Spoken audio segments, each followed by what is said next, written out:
കേരള പോലീസിന് സുപ്രീം കോടതിയുടെ പ്രശംസ. കേരളത്തിലെ പോലീസ് സ്റ്റേഷനുകളിലെ CCTV സംവിധാനം മികച്ചതാണെന്ന് കോടതി അഭിപ്രായപ്പെട്ടു. ജാർഖണ്ഡ് അടക്കമുള്ള സംസ്ഥാനങ്ങൾ CCTVകൾ സ്ഥാപിക്കുന്നതിൽ പിന്നോട്ടാണെന്നും സുപ്രീം കോടതി ചൂണ്ടിക്കാട്ടി. വിഷ്ണു പ്രസാദ് ചെയ്യുന്നുണ്ട്. വിഷ്ണു, ഏത് സാഹചര്യത്തിലാണ് കോടതിക്ക് ഇങ്ങനെ മറ്റ് സംസ്ഥാനങ്ങളിലെ പോലീസ് സംവിധാനം കാണിക്കുന്ന നിസ്സംഗതയും വിമർശനവുമൊക്കെ വരുന്നതും കേരളത്തെ പുകഴ്ത്തുന്നത്?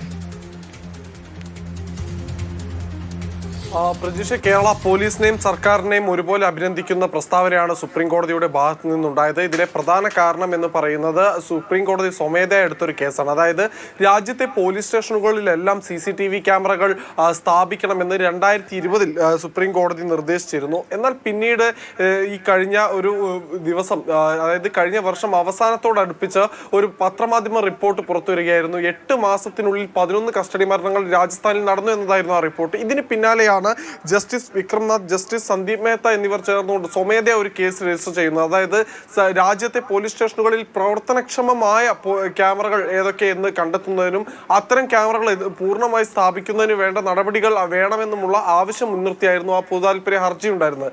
എന്തായാലും ഈ കേസുമായി ബന്ധപ്പെട്ട് ഇന്ന് വാദങ്ങൾ പരിഗണിക്കവെയാണ് കേരള സർക്കാരിനെയും അതോടൊപ്പം തന്നെ പോലീസിനെയും ഇപ്പോൾ സുപ്രീം കോടതി അഭിനന്ദിച്ചിരിക്കുന്നത്. കാരണം എല്ലാ പോലീസ് സ്റ്റേഷനുകളിലും ക്യാമറ സൗകര്യമുണ്ട്. ഏതൊരു ഉദ്യോഗസ്ഥനും ഫോണിലൂടെ ലോഗിൻ ചെയ്ത് തത്സമയം ദൃശ്യങ്ങൾ കാണാൻ സാധിക്കുന്നു. എന്തുകൊണ്ട് രാജ്യത്തെ മറ്റ് സംസ്ഥാനങ്ങളിൽ ഈ സമാനമായ രീതിയിൽ ഇത്തരം കേരളത്തെ മാതൃകയാക്കിക്കൊണ്ട് ഈ ക്യാമറവൽക്കരണം നടത്തിക്കൂടാ എന്ന് സുപ്രീം കോടതി ചോദിച്ചു. കേരളവുമായി ഇതുമായി ബന്ധപ്പെട്ട ഒരു ചർച്ച നടത്തണമെന്നും സുപ്രീം കോടതി വാക്കാൽ പരാമർശിക്കുകയും ചെയ്തിട്ടുണ്ട്. എന്തായാലും ഇപ്പോൾ ഈ കേസുമായി ബന്ധപ്പെട്ട് കേന്ദ്ര ആഭ്യന്തര വകുപ്പ് സെക്രട്ടറിയോട് കോടതിയിൽ നേരിട്ട് ഹാജരാകാൻ ആവശ്യപ്പെട്ടിരിക്കുകയാണ്. നാളെ